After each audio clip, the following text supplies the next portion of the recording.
trying to get out as much as possible with the time that I have.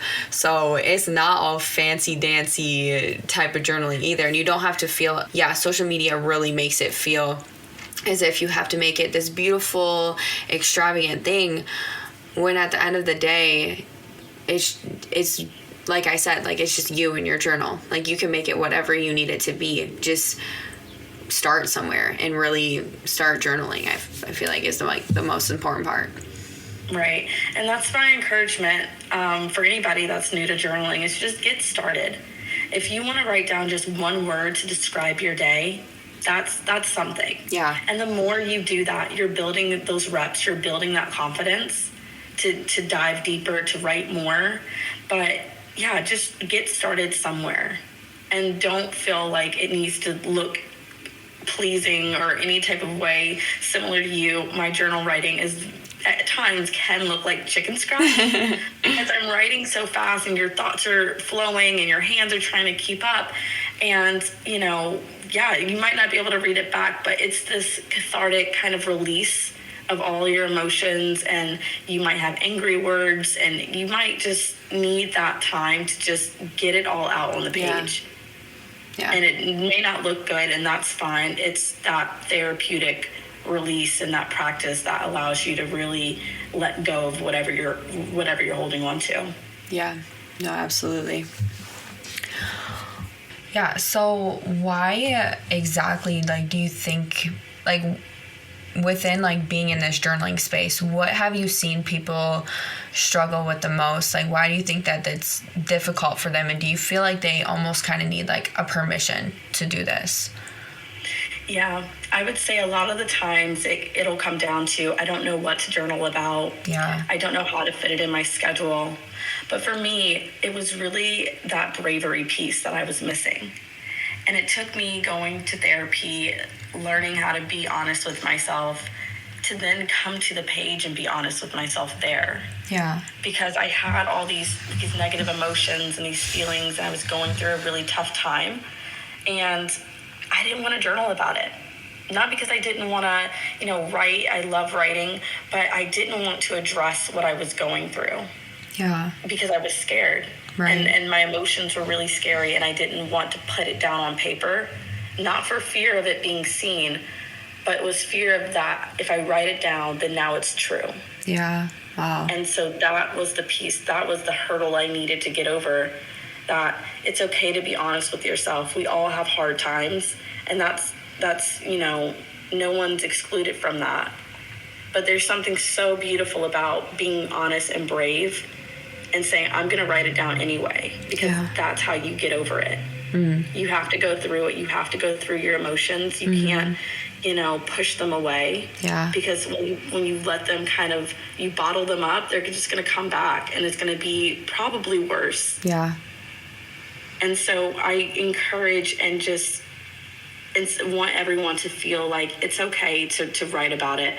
It's okay to address it. I say welcome in those negative feelings and sit with them, because they're trying to tell you something. Right. Yeah, no, that's so good. I feel like it's this is the first step in order to get through whatever it may be someone's going through. If someone's listening to this today and they're going through something, but they don't know how to get through it, journal about it. And I know that, like you just said, I know it's uncomfortable bringing it to the table, facing it head on, but it's such an important step in that healing journey, no matter what you're going through. Myself, I just last week, I believe, or 2 weeks ago, I wrote a 4-page forgiveness letter to my ex, who did not deserve forgiveness, but I don't deserve forgiveness either, but the Lord gives me forgiveness. So in order to really move on and heal myself, I had to get uncomfortable. I had to write those feelings, and I literally sat there for a whole hour writing 4 pages of just everything that I went through, forgiving, and just getting it all on paper. And that wasn't comfortable. It wasn't comfortable to relive all of those emotions, to relive all of those words and feelings, but ever since I did that, I had this overwhelming sense of peace that truly I was able to forgive and I am able to move on. And so whether that may be something you're personally going through, or a relationship, or a family member, whatever it may be, and it doesn't necessarily have to be forgiveness as well, but it's important to take that step and realize, like, putting these feelings on paper can really showcase what your next step is, how you can move forward. And yeah, I think it's so important. I love that you said that. Yeah. I have a question for you. How did you feel after writing all of that? Honestly, I felt so free. Truthfully, I felt so free.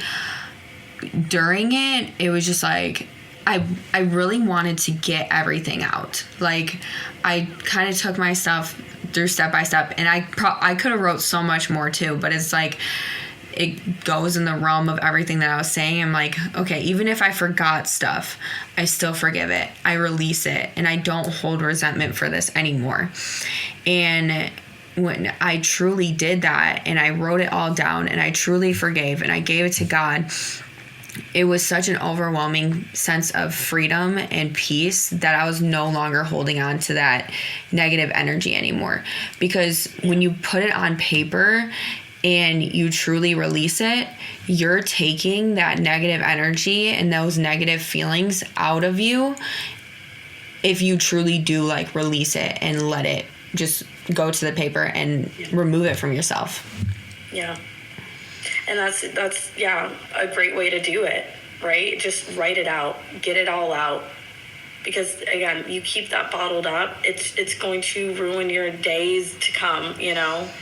Instead, if you just pause and let it go, give it over to God, and just know that it's not your battle, right? It's not your battle. So, yeah, I love that. Yeah. I feel like within, like, this conversation that we're talking about, it's so important to do this in order for, like, future people to come within your life as well. Like, there's so much stuff that we hold inside of us from our childhood and from past relationships and from past experiences that if we continue to hold these things inside of us, we'll never be able to fully heal and become that best version to attract that best version of somebody else into our lives. We will continue to attract toxic and negative relationships or experiences into our lives because we're holding on to so much negativity and negative experience and negative relationships within inside of us. And truthfully, I feel like journaling has been one of the most, what's the word that I'm looking for? Like, powerful. Yeah. Beneficial. The most powerful way to do that. Yeah. Yeah. And that's so true what you said. Like, we want to make sure that we're being good to ourselves and to the people around us. And the best way to do that is when we learn about ourselves and we're good within, then that affects every relationship that we're connected to. All of our life connections start with us.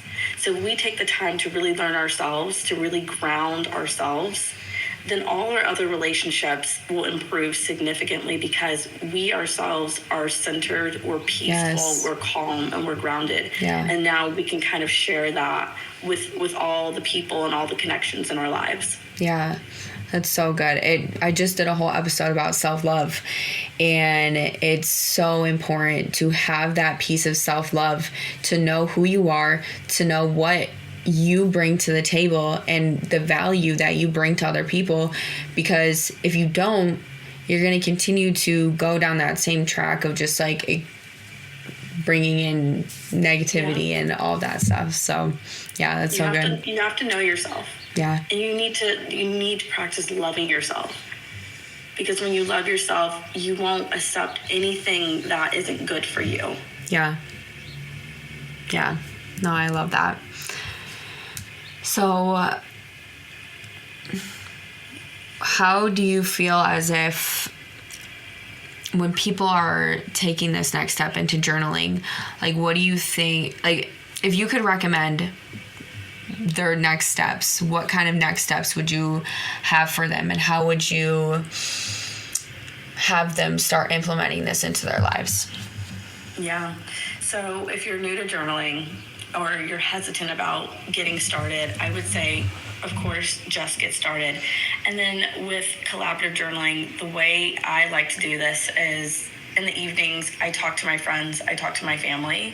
So I habit stack my journaling with that. So when I'm having that conversation with the people I love, I'll take out my journal and I'll write down just kind of the things that I'm thinking or the things that I'm saying, or I might even write down what they're thinking and what they're saying. And then that allows me to take advantage and leverage that time that I'm already expressing myself in that way. And it doesn't feel like a chore. It feels like, oh, I'm taking out my journal and I'm leveraging these emotions and this space that I'm creating. Yeah. And then I'll even be intentional. I'll, tell my friends, what were your roses today? What were your thorns? What were your buds? Yeah. And then that creates this like organic, really kind of effective conversation where we don't leave the conversation feeling yucky or feeling like we didn't get to say what we wanted to say, or that the conversation maybe went, too far left. It feels really structured. It feels really safe to be intentional and set the stage for, let's really talk about your day. Yeah. I want to support you. I want to show empathy. I want to be your friend. And I'm going to create this space for you to really talk about what you're going through.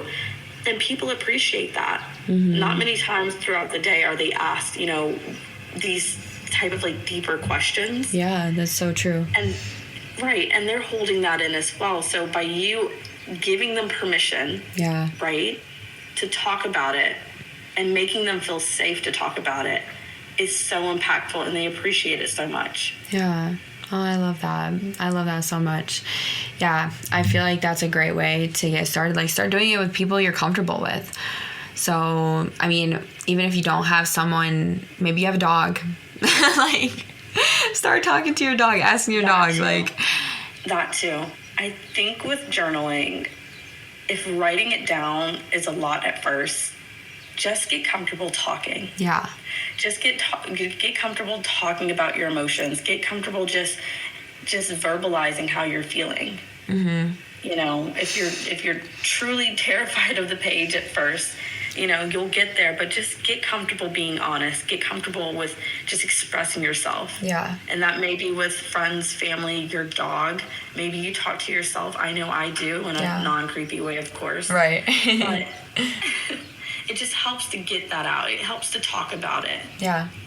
Yeah. I mean, for me, like, when I started, like, this is kind of off topic, but when I started praying, I felt so uncomfortable praying in front of people because, like, you feel like you have to pray this perfect prayer and feel like you have to pray a certain way. So I literally started praying with my dog. I would grab my dog's hand and I would just start praying. And it got me to the point where I was comfortable praying in front of people. So even if it's like that as well, or maybe you're the opposite and maybe you feel like you can't talk about your emotions, but writing is a way for you to get it out and then be able to express your emotions deeper with someone that you may feel like you need to talk to. So I feel like it can go both ways. Absolutely. I even like to journal, and I'll do my roses, thorns, and buds. And when I have my therapy sessions, I'll bring out my journal then, because there's sometimes within the week I may forget, my high points, what I was going through. And so by having it written down, I'm able to go into my therapy sessions and really talk about the things that I want to talk about. We know in therapy you only have, a limited amount of time. So you want to make sure you're really, capitalizing on that opportunity. Yeah. And by bringing your journal, bringing kind of like your notes to class, you're able to have a more effective conversation and really be able to get the most out of it. Yeah. No, I love that. Awesome. Is there anything else that you want to share about journaling? I would just say, again, if you're new to it, just get started. This practice has truly changed my life. Same. You don't have to be perfect. There's no such thing. It's just about getting started. If you miss a couple days, that's fine. If you buy my journal, I'd love that. And it's a great way to get used to journaling. Yeah. Or if you want to just journal on a sticky note, journal on